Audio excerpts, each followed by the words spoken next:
Industries में देखो industrial processes, तो हमारा इंडस्ट्रियल सिस्टम में प्रोसेसेस क्या क्या है, ठीक है। The process including ginning, spinning, weaving, dyeing and printing, ये सारे आपके इंडस्ट्रियल प्रोसेसेस हैं, ठीक है। तो आपका देखो जैसे ये कॉटन है, कॉटन को भाई साहब गिनिंग करना, इसमें से धागे निकालना, ठीक है, स्पिनिंग, डाइंग, इस तरह से भाई साहब स्पिनिंग होती है, ठीक है, गिनिंग, स्पिनिंग। फिर होता है आपका वीविंग, ये आपका वीविंग मतलब अभी आप इसको कपड़ा बुन रहे हैं, ठीक है, this basically weaving. Then we will have to basically colour it, तो ये हो गया आपका डाइंग। एंड फाइनली आपका क्या हो जाएगा, दिस विल बी प्रिंटिंग। तो कुछ अगर प्रिंट करना हो, कोई डिजाइन प्रिंट करनी हो, कुछ जैसे आपको यहाँ पे देखो लिखा हुआ है एक्सप्लोर व्हाटएवर, ठीक है, whatever has been written, so this is basically printing, ठीक है। सो ये सारे आपके प्रोसेसेस हो गए गारमेंट्स में। The output is the shirt that you wear. तो ये आपका आउटपुट हो गया, ठीक है। Okay, industrial regions emerge when a number of industries locate close to each other and share the benefits of their closeness. तो आपका देखो इंडस्ट्रियल रीजन जो है वो तब इमर्ज होता है जब बहुत सारे इंडस्ट्रीज एक दूसरे के साथ जो शेयर करते हैं, वो मतलब समझो नवी मुंबई में अगर आप जाएंगे तो एक एरिया है जिसको हम एमआईडीसी बोलते हैं, या अंधेरी में भी आप देखो एमआईडीसी एरिया है, ठीक है। महापे में अगर आप जाएंगे, महापे मतलब नवी मुंबई के वाशी के आगे थोड़ा सा, वो भी भाई साहब आपका इंडस्ट्रियल एरिया है। अब बोलते हैं ना इंडस्ट्रियल एरिया है, इसका मतलब क्या है कि बहुत सारी जो लाइक माइंडेड इंडस्ट्रीज है वो वहां पे लोकेटेड है, ठीक है। Industrial regions emerge when a number of industries located close to each other and share the benefits of their closeness. तो ये एक साथ भाई साहब बेनिफिट्स ऑफ देयर क्लोजनेस भी एंजॉय करते हैं, ठीक है।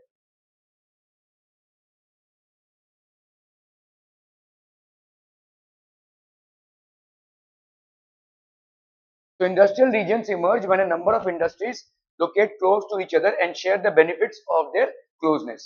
तो आप देखो यहाँ पे major industrial regions of the world are north eastern America, ठीक है, west and central Europe, eastern Europe, east Asia, ये आपके major industrial areas of the world है। इसको लिख लीजिए भाई साहब, major industrial regions of the world, north east America, बहुत सारा प्रोडक्शन यहाँ पे होता है, western and central Europe, eastern Europe and eastern Asia.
North east America, western and central Europe और eastern Asia. Major industrial regions tend to be located in the temperate areas near seaports and especially near coal fields. ज्यादा करके आपके कहाँ पे temperate areas, जहाँ पे temperature थोड़ा moderate हो, नियर सी पोर्ट्स क्योंकि ट्रांसपोर्टेशन इजी हो जाता है, बड़े भारी भारी भरकम चीजों को ज्यादा ट्रांसपोर्टेशन कॉस्ट ना बेयर करते हुए हम बाई रूट सी से ट्रांसपोर्ट कर सकते हैं। कोल फील्ड्स क्योंकि कोल हमारा एनर्जी सोर्स है, ठीक है, तो आपके सी पोर्ट्स के करीब, कोल फील्ड्स के करीब। India has several industrial regions like Mumbai Pune cluster, ये आपका मुंबई पुणे क्लस्टर हो गया, Bangalore Tamil Nadu region, Hooghly region, Ahmedabad Baroda region, Chota Nagpur industrial belt, Visakhapatnam Guntur belt, Gurgaon Delhi Meerut region, ये आपके भाई साहब इंडस्ट्रियल बेल्ट हैं और आपके मैप वर्क में ये आ सकता है, ठीक है। तो ये आपके मुंबई पुणे क्लस्टर है, बैंगलोर तमिलनाडु रीजन है, then we have Kollam Thiruvananthapuram industrial cluster, ये आपके भाई साहब सारे इंडस्ट्रियल सेक्टर्स हैं, ठीक है। Seven industrial regions like Mumbai Pune cluster, Bangalore Tamil Nadu region, Hooghly region. तो अगर आप देखोगे this is basically Hugli region, ठीक है। Then we have Ahmedabad Baroda region, Chota Nagpur industrial belt, यहाँ पे आपका सबसे ज्यादा आयरन एंड स्टील मैन्युफैक्चर होता है। आपका जो टाटा इंडस्ट्रियल है वो यहाँ पे लोकेटेड है, टाटा इंडस्ट्रीज, ठीक है। Then we have Visakhapatnam Guntur belt, Gurgaon Delhi Meerut region, Gurgaon Delhi Meerut region, Kollam Thiruvananthapuram industrial cluster, ये सारे आपके भाई साहब इंडस्ट्रियल रीजन है। फटाफट से लिख लीजिए भाई साहब इनको जरा।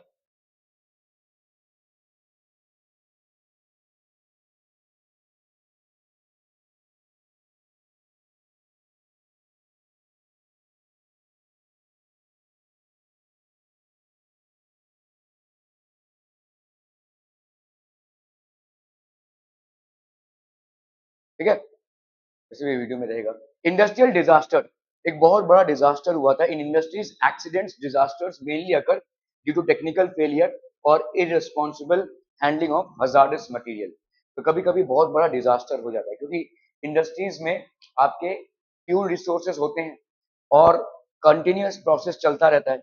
कहीं ना कहीं कुछ, जैसे हमारे इंडिया में भोपाल गैस ट्रेजेडी हुई थी और इसमें बहुत सारे लोग रातों रात मर गए थे। Almost 15,000 people were killed. तो उसमें से भाई साहब एक जहरीला गैस रिलीज हुआ था और ये जहरीला गैस पूरे शहर में फैल गया था। शहर के लोग उस टाइम पे सो रहे थे, तो most were choke to death. ठीक है, तो बहुत बड़ा डिजास्टर था। ऐसे होता है। One of the worst one of the worst industrial disasters of all time occurred in Bhopal on 3rd of December 1984 around 12:30 am। 12:30 बजे लोग लगभग सो चुके थे। ये कार्बाइड की फैक्ट्री थी और यहाँ से भाई साहब गैस लीकेज चालू हुआ। ठीक है, ये यूनियन कार्बाइड फैक्ट्री थी।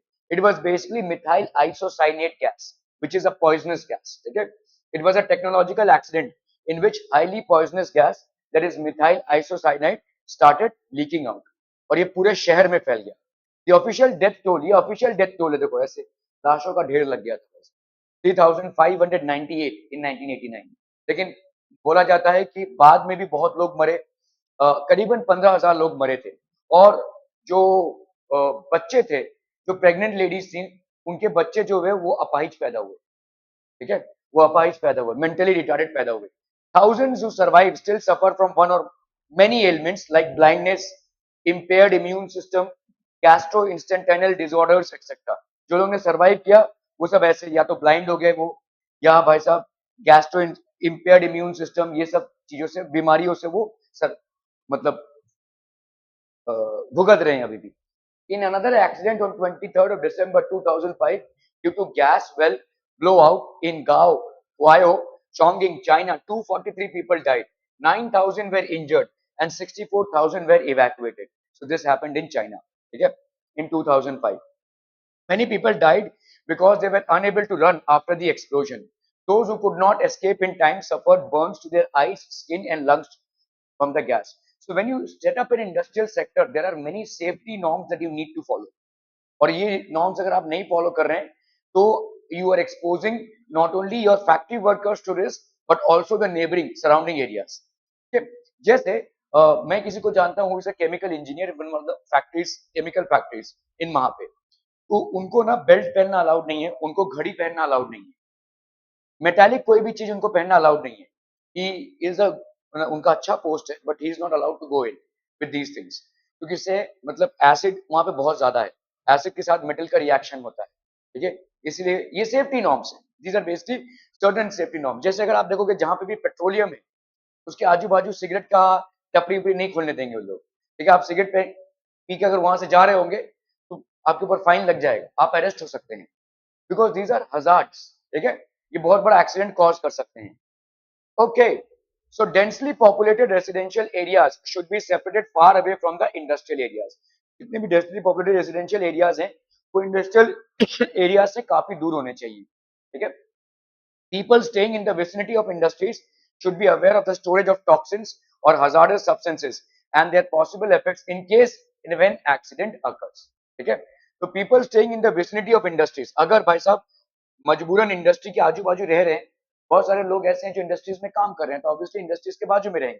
ठीक है, should be aware of the storage of toxins और hazardous substances and their possible effects. इनको मालूम होना चाहिए ताकि अगर कुछ दुर्घटना घटती है तो क्विक एक्शन ले सके। ठीक है, fire warning and fighting system should be improved, storage capacity of toxic substances should be limited, pollution dispersion qualities in the industries should be improved। तो pollution को basically improve करके करना पड़ेगा। okay, distribution of major industries, the world's major industries are iron and steel industry, the textile industry and the information technological industry। ठीक है, ये आपके major industries हैं। ये हो गया आपका iron and steel industry, textile industry और आपका आईटी इंडस्ट्री। तो ये सारे आपके वर्ल्ड के अभी फिलहाल के मेजर इंडस्ट्रीज हैं। एक टाइम पे दूसरे होते थे, अभी ये हैं। ठीक है, just write it down. These are the current world's major industries अभी के।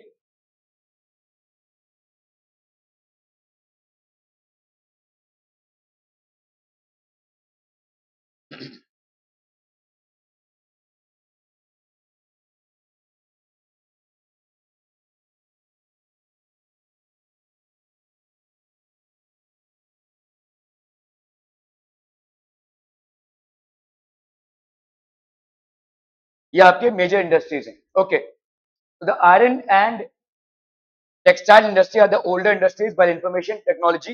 ये आपका नया इंडस्ट्री है। The countries in which iron and steel industries are located, Germany. आप देखोगे हमारे रस्तों पे जो भी गाड़ियां चल रही है, उनमें से ज्यादा करके गाड़ियां जर्मन मैन्युफैक्चर, जर्मन बॉडी से। ठीक है, क्योंकि जर्मनी में आयरन एंड स्टील सबसे ज्यादा मैन्युफैक्चर होता है, जर्मनी। ठीक है, फिर USA, then we have China, then we have Japan, Russia. इन सब जगहों पे आपका these are major countries who produce iron and steel. ठीक है, Germany, USA, Russia, China, Japan.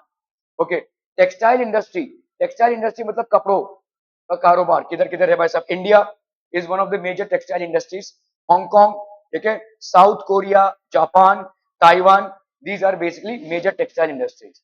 और आपका जो आईटी इंडस्ट्री है, तो सिलिकॉन वैली, अभी देखो इंडिया में भी काफी सारा आईटी इंडस्ट्री हो गया। The major hubs of information technology industry are the Silicon Valley of Central California, which is basically in US, ठीक है, and the Bangalore region of India। ये दोनों वैसे सब आपके मेजर आईटी इंडस्ट्रीज हैं, इंफॉर्मेशन टेक्नोलॉजी। ठीक है, Bangalore region of India. Industrial system, iron and steel industry, तो हम देखेंगे इनपुट, प्रोसेस और आउटपुट। तो इनपुट आपका क्या है?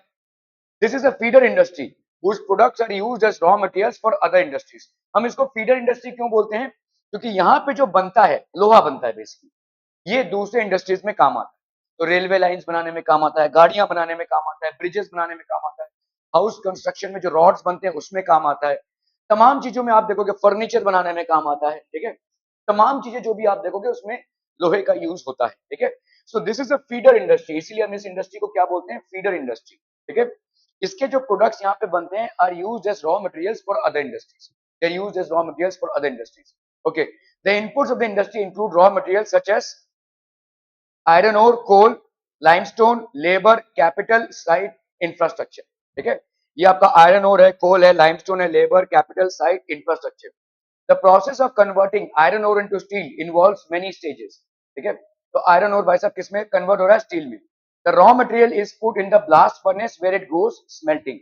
तो रॉ मटेरियल को हमने ब्लास्ट फर्नेस में डाला, ये ब्लास्ट फर्नेस होता है और इसमें स्मेल्टिंग होती है, स्मेल्टिंग ऑफ आयरन ओर। ठीक है, तो ये बहुत बड़े बड़े ऐसे ब्लास्ट फर्नेसेस होते हैं, इसमें से आयरन जो होता है पिघलता हुआ निकलता है। ठीक है, ह्यूज टेम्परेचर्स होते हैं। Output, the output obtained is steel which may be used in by other industries as raw material. तो ये स्टील के बड़े बड़े शीट्स निकलते हैं और ये शीट से अलग अलग, they basically serve as raw material for other industries. ठीक है, steel is tough and it can be easily shape, cut and made into wire. तो आपका पैसा आराम से हम इससे बहुत सारी चीजें बना सकते हैं।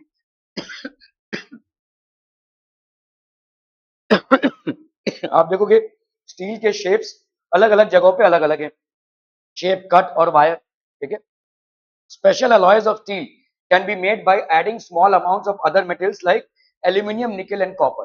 ठीक है, तो इसको हम मतलब एलनिको बोलते हैं, हम इसको aluminium, nickel and copper. So this is basically known as alnico, this is an alloy of steel. ठीक है,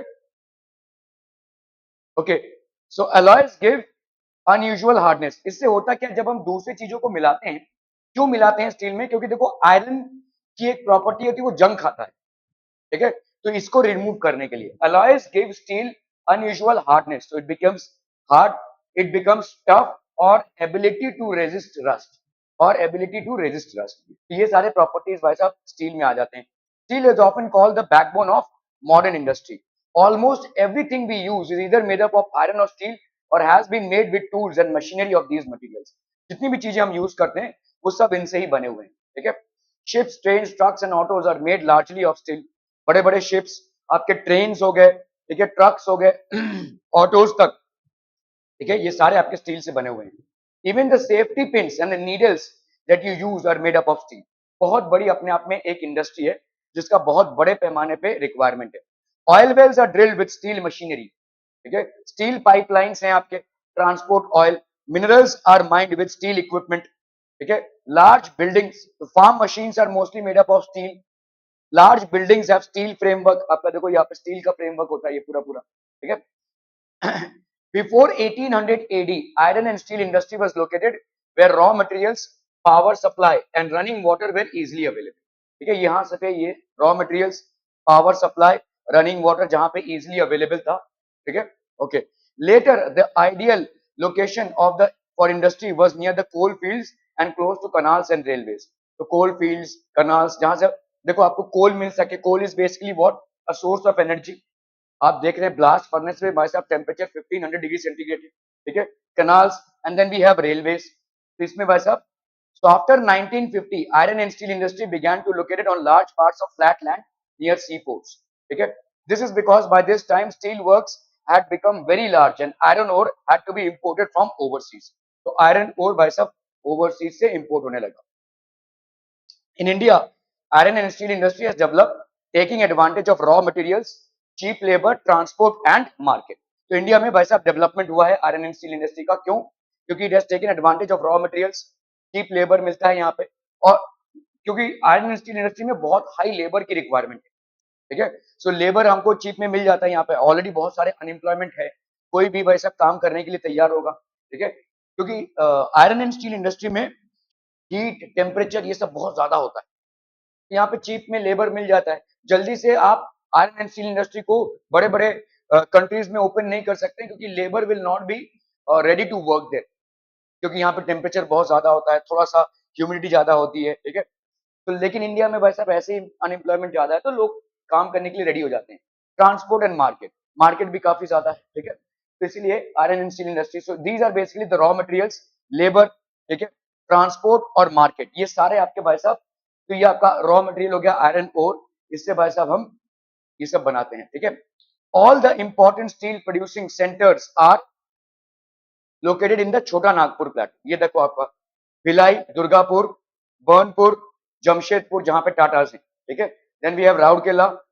आप देखोगे सब यहाँ पे कॉन्सेंट्रेटेड है in the states of Bihar, Orissa, ठीक है, मध्य प्रदेश, इन सब जगहों पे भाई साहब ये कॉन्सेंट्रेटेड है, इसको अपन छोटा नागपुर प्लेटू बोलते हैं। They are spread across the states of West Bengal, Jharkhand, Orissa, Chhattisgarh, ठीक है।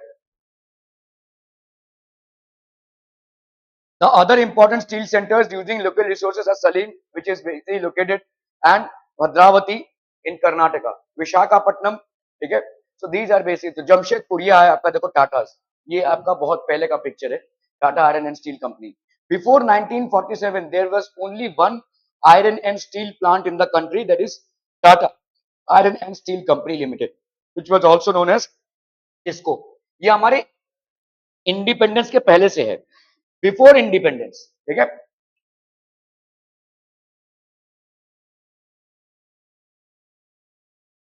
Before independence there was just one which was located, ठीक है, it was privately owned। After independence the government took the initiative and set up several iron and steel plants। तो government ने initiative लिया और काफी सारे आयरन एंड स्टील प्लांट्स को बनाया। TISCO was started in 1907 at Sakchi near the confluence of the rivers Subarnarekha and Karai in Jharkhand। तो एक और टिस्को का भाई साहब यूनिट खुला, ठीक है, साक्षी में, सुबर्णरेखा रिवर एंड करकाई रिवर है ये भाई साहब। Later on, Sakchi was renamed as Jamshedpur, ठीक है। Geographically, Jamshedpur is the most conveniently situated iron and steel center in the country। Plain areas में located है, कोई ट्रांसपोर्ट का झमेला नहीं है, ठीक है, तो ये इसलिए जोग्राफिकली जमशेदपुर जो है is the most conveniently situated iron and steel centre in the country, ठीक है, क्योंकि यहाँ पे रोड्स और रेलवेज अगर आप देखोगे अच्छी कनेक्टिविटी है, रोड्स आपके ऑरेंज से देखो, ठीक है, और रेलवेज दोनों की भी अच्छी कनेक्टिविटी है, और फ्लैट लैंड है, मतलब पहाड़ों पे नहीं चढ़ना पड़ रहा है, तो मतलब कोई डेंजर भी नहीं है, ठीक है। Sakchi was chosen to set up steel plant for several reasons। This place was only 32 kilometer away from Kalimati station of Bengal Nagpur line। तो मतलब ये जो आपका स्टेशन है उससे सिर्फ 32 किलोमीटर दूर है। तो आप फिनिश प्रोडक्ट्स को आराम से रेलवे से ट्रांसपोर्ट करा सकते हैं। It was close to the iron ore coal and manganese deposits. तो ये आपके भाई साहब रॉ मटेरियल्स है। आयरन और तो लगेगा ही आपको, ठीक है। कोल एनर्जी रिसोर्स है एंड मैग्नीज ये भी लगने वाला है आपको, as well as to Kolkata which provided a large market. तो रॉ मटेरियल से भी ये क्लोज में था और अपने मार्केट से भी ये क्लोज में था, जिसकी वजह से इसका डेवलपमेंट होने लगा, ठीक है। So very optimally situated. किसको gets coal from Jharia coal fields and iron ore limestone dolomite and manganese from Orissa and Chhattisgarh. ये सब भाई साहब आजू बाजू लोकेटेड है, ठीक है। तो ये झाड़िया कोल फील्ड्स है भाई साहब छत्तीसगढ़ में। Okay, the Kharkai and Subarnarekha rivers ensure sufficient water supply. इनसे इनको वाटर सप्लाई मिल जाता है, ठीक है। तो raw materials, water supply, labour, फिर आपका मार्केट, ये सारे बहुत क्लोजली लोकेटेड है, जिसके वजह से देयर वाज अ डेवलपमेंट, ठीक है। Government initiatives provided adequate supply capital for its later development. In Jamshedpur, several other industrial plants were set up after TISCO. They produce chemicals, locomotive parts, agricultural equipment, machinery, tin plates, cable, wire, ये सारे भाई साहब produce कर रहे हैं, ठीक है। The development of iron and steel industry opened the doors to rapid industrial development in India. जैसे जैसे भाई साहब आयरन एंड स्टील इंडस्ट्री होता गया, रैपिड इंडस्ट्रियल डेवलपमेंट इंडिया में होने लगा। Almost all sectors of the Indian industry depend heavily on iron and steel industry for their basic infrastructure. The Indian iron and steel industry consists of large integrated steel plants as well as mini steel plants. तो बहुत बड़े बड़े steel plants भी होते हैं और छोटे मोटे स्टील प्लांट्स भी होते हैं। बहुत बड़े पैमाने पे कोई मैन्युफैक्चर नहीं कर रहे हैं, लेकिन छोटे मोटे स्टील प्लांट्स भी बहुत सारे मिनी स्टील प्लांट्स बोलेंगे। It also include secondary producers, rolling mills and ancillary industries, ठीक है। ये आपके रोलिंग मिल्स हैं, देखो, जिसमें आपका बड़े बड़े शीट्स बनते हैं। एंसिलरी इंडस्ट्रीज मतलब जो कार वगैरह जहां पे मैन्युफैक्चर होता है, छोटे मोटे मशीन्स जहां पे मैन्युफैक्चर होते हैं, so these are known as ancillary industries. United States of America में अगर आप देखोगे, it's an important steel city of United States of America. Pittsburgh में बहुत ज्यादा आयरन और स्टील मैन्युफैक्चर होता है। The steel industry at Pittsburgh enjoys local advantages. Some of the raw material such as coal is available locally. तो coal भाई साहब आपको लोकली अवेलेबल है। कोल आपको चाहिए ही चाहिए, क्योंकि आपके ब्लास्ट फर्नेसेस में बहुत हाई टेम्परेचर्स की जरूरत होती है, ठीक है। while the iron ore comes from the iron ore iron mines at Minnesota about 1500 kilometers from Pittsburgh. Between these mines and the Pittsburgh is one of the world's best routes for shipping ore cheaply, the famous Great Lakes Waterway. तो यहाँ पे भाई साहब great lakes waterway है। तो Minnesota से Pittsburgh भाई साहब आराम से आप वाटरवेज से आ सकते हैं, ठीक है। ये वाटरवेज से मतलब कम खर्चा लगेगा, शिप से आप आयरन ओर को लेकर आ सकते हैं। तो दीज आर बेसिकली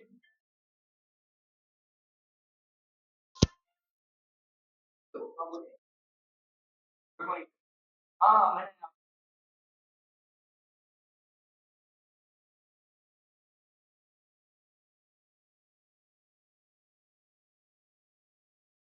ठीक है। So these are basically great lakes. क्या ये समझ में आ रहा है? These are great lakes. ये पिट्सबर्ग तक पहुंचता। The Ohio, the Monongahela and the Allegheny rivers provide adequate water supply. so ये एडिक्वेट वाटर सप्लाई प्रोवाइड करते हैं, ठीक है। देखो भाई साहब, इंडस्ट्री आप सेटअप करोगे ना, तो बहुत सारे पानी की रिक्वायरमेंट होगी, चीजों को धोना पड़ेगा, रॉ मटेरियल्स को वॉशिंग में चाहिए, तो यहाँ से इनको भाई साहब वाटर सप्लाई एडिक्वेटली मिल जाता है, ठीक है। टिस्को को कहाँ से मिल रहा है वाटर सप्लाई? हाँ, सुवर्णरेखा रिवर आपने देखा अभी, ठीक है। तो these are basically rivers which supply. यहाँ पे भी भाई साहब ये वाटर बॉडीज हैं। They are located in the valleys of Monongahela and Allegheny rivers above the Pittsburgh and the Ohio below it. Finished steel is transported to the market by both land and water routes. The Pittsburgh area has many factories other than steel mills. These use steel as the raw material to make many different products such as railroad equipment, heavy machinery and rails. तो railroad equipment हो गया, heavy machinery हो गया, railways हो गया, ठीक है।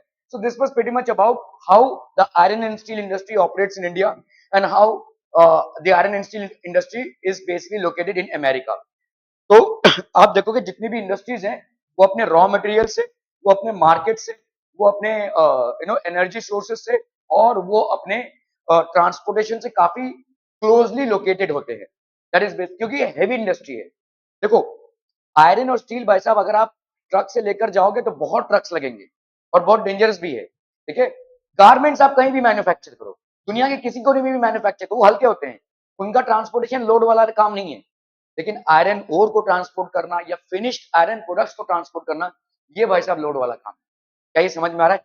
इसीलिए ट्रांसपोर्टेशन कॉस्ट आपके बहुत बढ़ सकते हैं अगर आपने आपने आयरन ओर मैन्युफैक्चरिंग यूनिट या स्टील इंडस्ट्री को ऑप्टिमली लोकेट नहीं किया है, तो आपके ट्रांसपोर्ट कॉस्ट बहुत बढ़ जाएगी। क्या ये समझ में आ रहा है? ठीक है।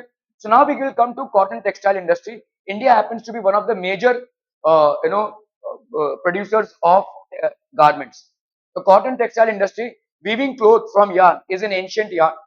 Cotton, wool, silk, jute and flax have been used for making cloth. इससे भाई साहब हम क्लॉथ बनाते हैं. Cotton, wool, silk, jute and flax have been used for making cloth.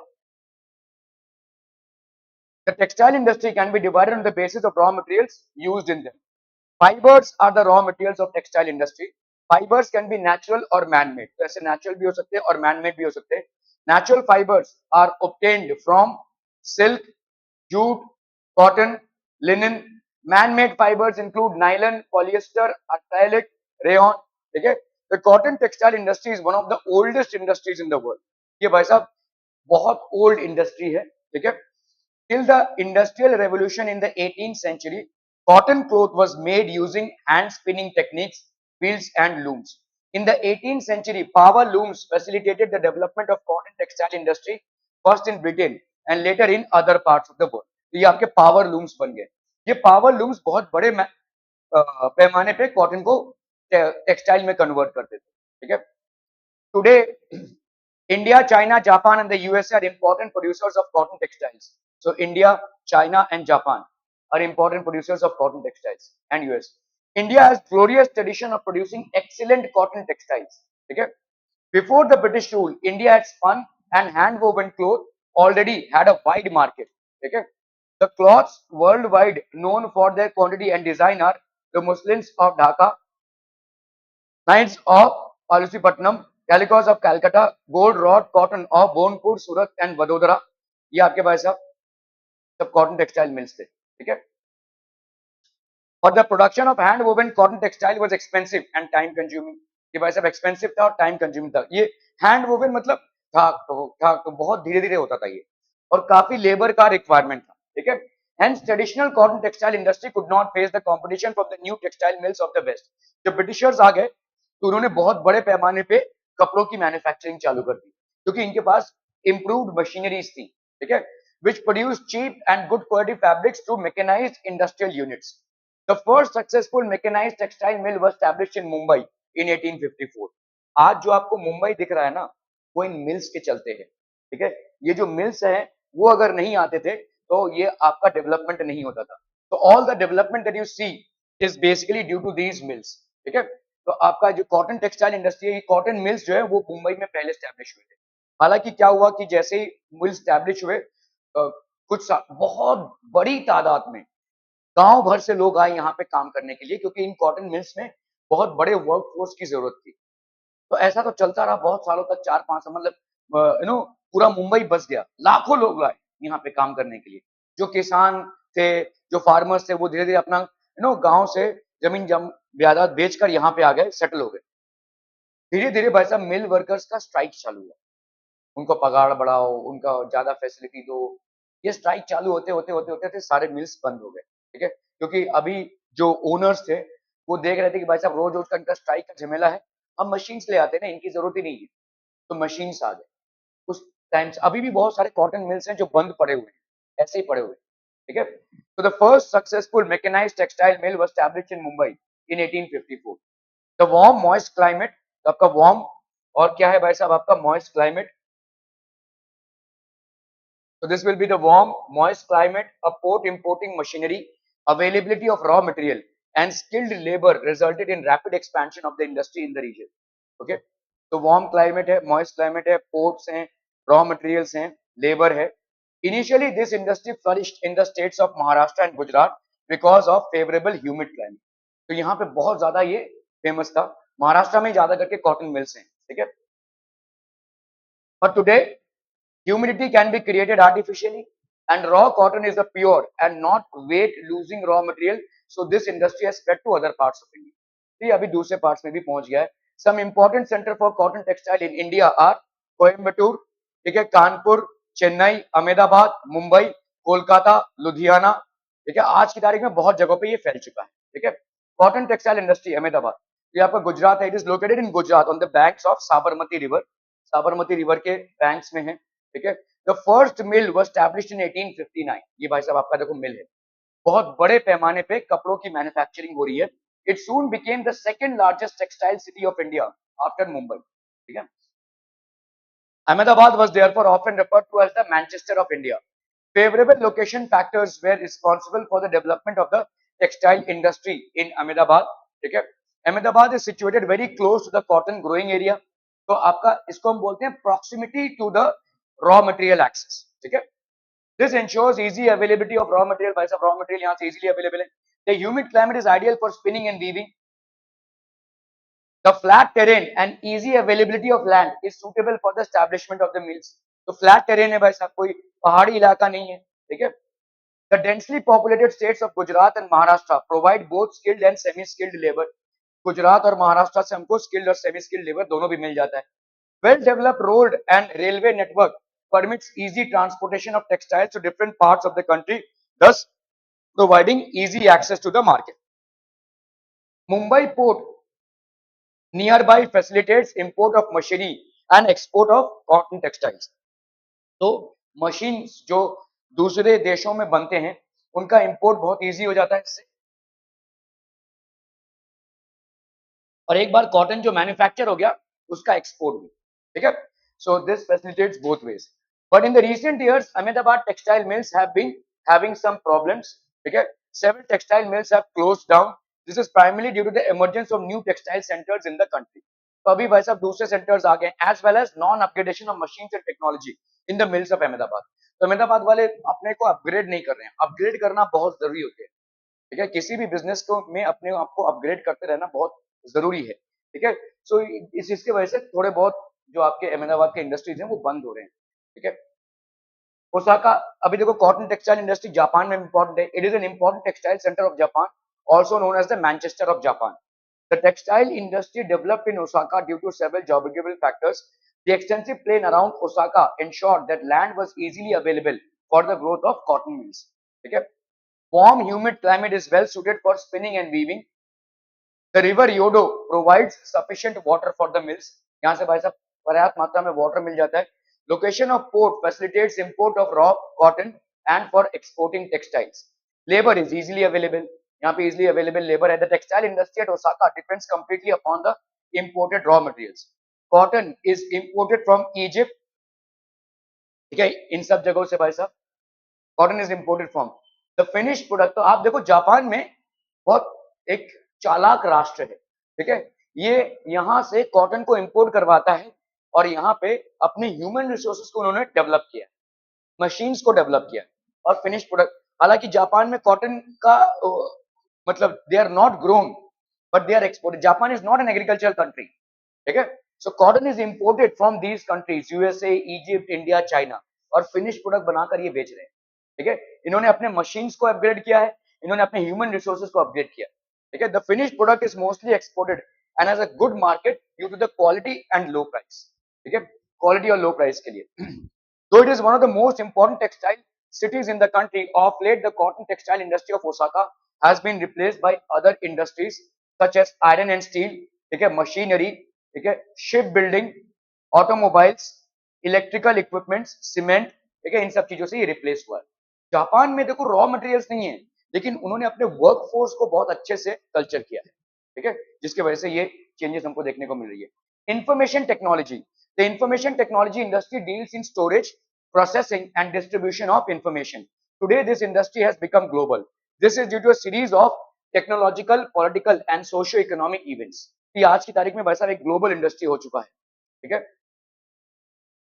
To main factors are cost and infrastructure. तो दो चीजें हैं, cost and infrastructure. The major hubs of the IT industry are Silicon Valley जो California में है and Bangalore which is in India. ठीक है, ये आपके मेजर हब्स हैं। हालांकि चाइना भी अभी बहुत बड़ा हब बन चुका है। ठीक है, in India Bangalore is located on the Deccan Plateau from where it gets the name Silicon Plateau. The city is known for its mild climate throughout the year. Bangalore का जो भी बैंगलोर में रहता होगा ना उससे आप पूछेंगे कि भाई साहब कैसा है, क्लाइमेट बहुत अच्छा है। ठीक है, हाँ, वहाँ पे वाटर लॉगिंग के नए प्रॉब्लम्स चालू हुए हैं, लेकिन क्लाइमेट वहाँ पे बहुत अच्छा है, ना ही ज्यादा गर्म ना ही ज्यादा ठंडा, ठीक है। Silicon Valley is a part of Santa Clara Valley located next to Rocky Mountains of North America, जहां पे बिल गेट्स ने अपनी भाई साहब पहला रेवोल्यूशन चालू किया, ठीक है। The area has temperate climate with the temperatures rarely dropping below 0 degree centigrade, ठीक है, टेम्परेट क्लाइमेट है। The reasons for the growth of IT industry in Bangalore are Bangalore has the largest number of educational institutions and IT colleges in India, सबसे ज्यादा educational institutions है, खास करके IT colleges, तो यहाँ से भाई साहब वर्क फोर्स ट्रेंड होकर जाती है, ठीक है। City was considered dust free with low rents and cost of living, अभी तो काफी हाई रेंट हो गया है, now rents are almost equivalent to that of Mumbai. The state government of Karnataka was the first to announce the IT policy in 1992, तो कर्नाटका में, ठीक है, पहली बार आईटी इंडस्ट्री को सपोर्ट किया गया, ठीक है। Okay, the city has the largest and the widest availability of skilled managers with work experience, ठीक है। The reasons for the close, अभी अगर हम बात करें भाई साहब कैलिफोर्निया में close to some of the most advanced scientific and technological centers in the world है, pleasant climate with an attractive and a clean environment, plenty of space for development and future expansion, located close to the major roads and airports, ठीक है, ये closely located है, good access to markets and skilled workforce, ठीक है। तो ये सब आपके, so we understand that there are many similarities between the two cities.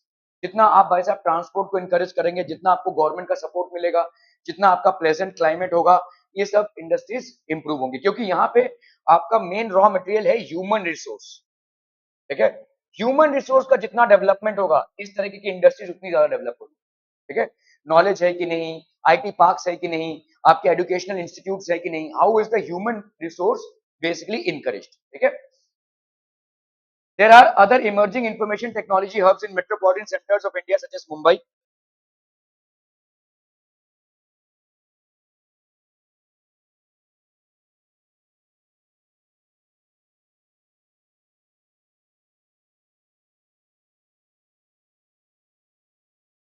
ठीक है, मुंबई, न्यू दिल्ली, हैदराबाद एंड चेन्नई।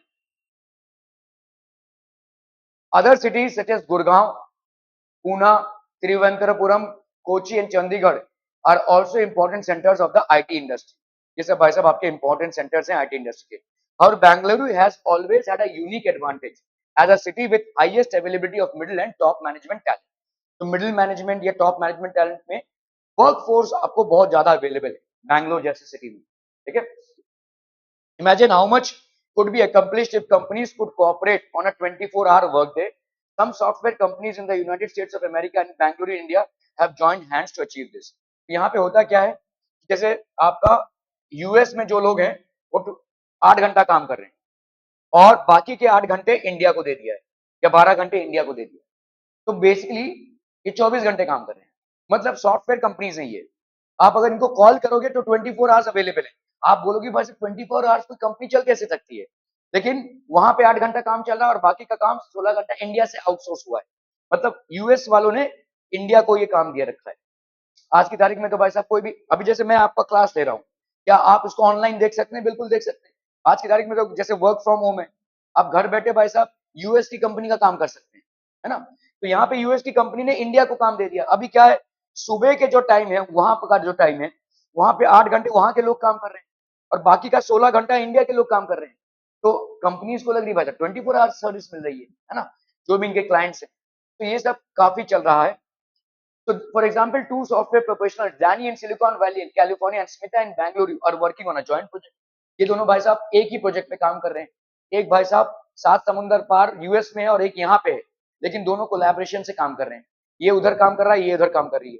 तो ऐसे बहुत सारे आपके, there are many ways in which form of shift work across ocean. तो ये शिफ्ट वर्क है, उनका जो सुबह का टाइम होता है, इनका रात का टाइम है, उनका रात का टाइम सुबह का टाइम है, तो मतलब 24 घंटे कंपनी चल रही है, ठीक है। क्योंकि अगर आप रात के टाइम पे किसी को एम्प्लॉय करेंगे तो उसको आपको बहुत ज्यादा पगार देनी पड़ेगी, डबल सैलरी देनी पड़ेगी। वही चीज भाई साहब इंडिया में आउटसोर्स कर दो, ठीक है। समझ में आ रहा है? Okay. While Smita in Bangalore sleeps, Danny in California is working. At the end of his work day, he sends a message to Smita updating his progress. फिर स्मिता उस पर काम करना चालू कर देती है, ठीक है। Okay. So when she arrives at work in Bangalore a couple of hours later, she notices that the message awaits her. She gets to work on the project straight away. ठीक है। By the end of her workday, she relays the result of her efforts back to California. By the by the way they communicate and work together, it is as if they are working sitting in adjoining offices. तो ये ऐसे काम कर रहे हैं as if मतलब दोनों एक साथ ही किसी ऑफिस में काम कर रहे हैं, ठीक है. So that's how industries are. Any question so far people, हम ठीक है. सो आप देखोगे रॉ मटेरियल्स की प्रॉक्सिमिटी, फिर आपका भाई साहब ट्रांसपोर्ट की फैसिलिटी, क्लाइमेट, ये सारे बहुत इंपॉर्टेंट फैक्टर्स होते हैं for the growth and development of any industry. लेकिन आप कुछ ऐसे नेशंस देखेंगे जहां पे रॉ मटेरियल्स नहीं है फिर भी इंडस्ट्रीज डेवलप हुई है, जैसे जापान. टेक्सटाइल इंडस्ट्री ले लो, आईटी इंडस्ट्री ले लो, ये सब कुछ वहां पे इसलिए डेवलप हो रहा है क्योंकि उन्होंने अपने वर्क फोर्स को डेवलप किया है.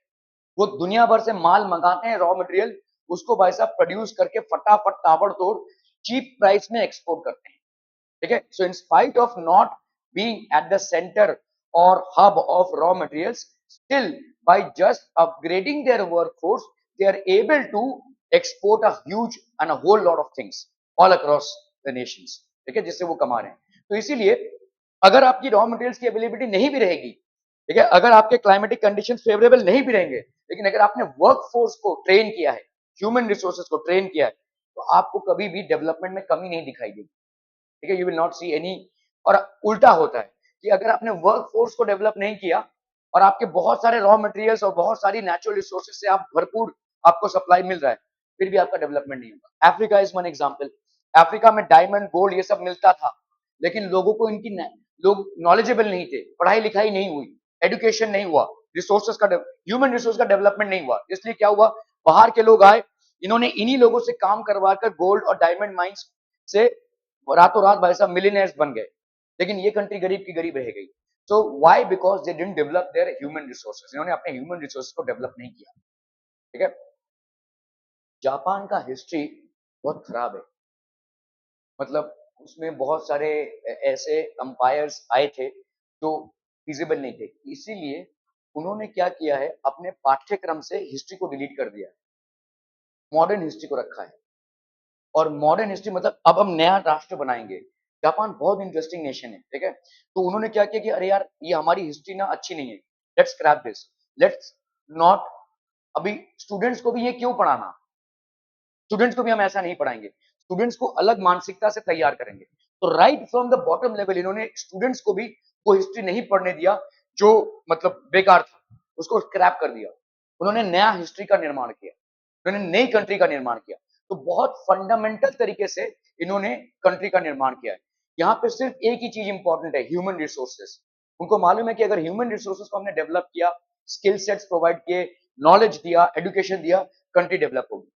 उन्होंने अपने पाठ्यक्रम से, सिलेबस से हिस्ट्री, बहुत पुरानी हिस्ट्री को डिलीट कर दिया, उसके बाद नया हिस्ट्री का निर्माण किया. तो that's how intelligent they are. They know that they do not have the backup of natural resources, they do not have the backup of raw materials. तो इनके पास ये सब नहीं है. तो किस चीज से इस कंट्री को चलाना है, ह्यूमन रिसोर्सेज से चलाना है. अगर ह्यूमन रिसोर्सेज को हम एफिशिएंट बनाएंगे तो कहीं से भी वर्ल्ड से हम चीजों को लेकर आएंगे, उनको इंपोर्ट कराएंगे और एक्सपोर्ट करेंगे, हमारा चलता रहेगा. वो तो तभी वर्ल्ड वॉर चल रहा था, इसीलिए तो जापान बोल रही है कि हमारा हिस्ट्री रीडेबल नहीं है, तो लेट्स क्रैक इट. अमेरिका ने इसलिए डाला था क्योंकि उस टाइम पे आपका एक तरफ था जर्मनी, जापान, ये सब आपके नेशंस थे, और दूसरी तरफ था भाई साहब अमेरिका. तो जापान जब इन्वॉल्व हुआ वर्ल्ड वॉर में, तो उन्होंने पर्ल हार्बर में बॉम्बिंग की थी. पर्ल हार्बर बेसिकली एक नेवी बेस था यूएस, और अचानक भयानक में करीबन 120 से 130 प्लेन्स ने वहां पे बॉम्ब्स ड्रॉप किए. उनका पूरा नेवल बेस तहस नहस हो गया, ठीक है. बहुत सारे लोग मारे गए because they were not prepare. अभी नेवल बेस कैसा था, वहां पे लोग आर्मी लेकर बैठे नहीं थे, वहां पे जैसे एंजॉय करते हैं, है ना. वहां पे तैयारी नहीं थी कोई वॉर की. नेवल बेस था, मतलब वहां पे जो भी आर्मी लोग थे, कोई भाई साहब बियर पी रहा है आराम से, कोई खाना खा रहा है आराम से, मतलब they are not on duty. उस बेस के ऊपर जापान ने धनाधन बॉम्ब ड्रॉप किए. तभी अमेरिका ने बहुत एक्टिवली वॉर में पार्टिसिपेट भी नहीं किया था, वर्ल्ड वॉर में तब बहुत ज्यादा एक्टिवली पार्टिसिपेट नहीं किया था, लेकिन जबरदस्ती का उसको खींच कर लाई. जब ये बॉम्बिंग हुई पर्ल हार्बर, पर्ल हार्बर एक नेवल बेस था, वहां पे जापान ने पूरे तहस नहस कर दिया, ठीक है. एक मूवी भी आई है पर्ल हार्बर पे. वो लोग भाई साहब आराम से अपना दिन, सुबह सुबह मॉर्निंग का टाइम है, आराम से हाय हेलो गुड मॉर्निंग ये सब चल रहा है, और ऊपर से धनाधन बॉम्ब्स गिरने लगे, तो काफी लोग मारे गए, पूरा नेवल बेस जो है वो खराब हो गया। ठीक है, इसके रिटेलिएशन में यूएस ने वहां पे आपका एटॉमिक बॉम्ब्स ड्रॉप किया। That was the retaliation. क्या ये समझ में आ रहा है भाई साहब? So this was clear retaliation. ठीक है, वरना यूएस ऐसा नहीं करती थी, धड़ाम से भाई साहब एटॉमिक बॉम्ब ड्रॉप किया। ठीक है, सो ये दोनों तरफ का मामला है, मतलब जापान अगर पर्ल हार्बर में ऐसा नहीं करती थी तो शायद यूएस भी आपका एटॉमिक बॉम्ब ड्रॉप नहीं करता था। ठीक है, हालांकि टिट फॉर टैट वाला मामला हो गया और काफी लोगों की जानें चली गई, बट दैट्स व्हाट हैपेंड। लेकिन वही हिरोशिमा और नागासाकी जो बेसिकली एपी सेंटर्स थे for the nuclear bombs, Japan ने मेहनत की और उसको डेवलप किया। ठीक है, जापान ने मेहनत की और उसको डेवलप किया, मतलब ऐसा नहीं कि बैठे रहे हाथ पे हाथ धरे। आज की तारीख में अगर आप हिरोशिमा और नागासाकी को देखेंगे, दे आर ह्यूज डेवलप, आपको लगेगा ही नहीं कि यहाँ पे कभी न्यूक्लियर अटैक हुआ है। इतने अच्छे तरीके से उन दोनों सिटीज को जापान ने डेवलप किया। ठीक है, हालांकि आपके 1945 में ही ये ड्रॉप हुआ है, ज्यादा टाइम नहीं हुआ है, और काफी ज्यादा रेडिएशंस भी हुए थे जिससे आपको काफी ज्यादा नुकसान भी पहुंचा था, but still they were able to they will remanufacture the cities, इन सिटीज को रीमैन्युफैक्चर कर डाला। ठीक है, तो ये काफी बड़ी एफिशिएंसी लेवल है जापान की, बट इन्होंने ह्यूमन रिसोर्सेज पे खास ध्यान दिया है।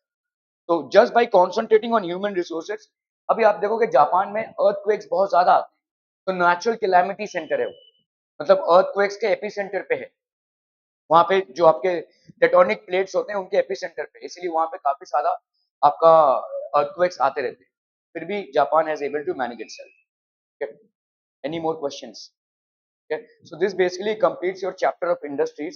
जैसा कि मैंने आपका देखा, आपके सिलेबस में इंडस्ट्रीज था जो हो गया है, pollution of air and water हो गया है, सेल्फ स्ट्रक्चर एंड फंक्शन नहीं हुआ है ना। Okay, women caste and reform हो गया है, इंडस्ट्रीज हो गया है, अंडरस्टैंडिंग मार्जिनेशन हो गया है, कन्फ्रंटिंग कन्फ्रंटिंग भी हो गया। अच्छा, कन्फ्रंटिंग स्टार्ट किया था क्या? ओके, तो ये तीन हो गए, मतलब आपका कन्फ्रंटिंग बाकी है इधर, और सेल्फ स्ट्रक्चर एंड फंक्शन बाकी है ना, साइंस और इसमें एग्रीकल्चर। अच्छा ठीक है, एग्रीकल्चर जैसा तुम्हारा हमको मेरे को मॉड्यूल बनाना पड़ेगा उसका, वो नया चैप्टर है, इंक्लूड किया है, it is basically a new chapter.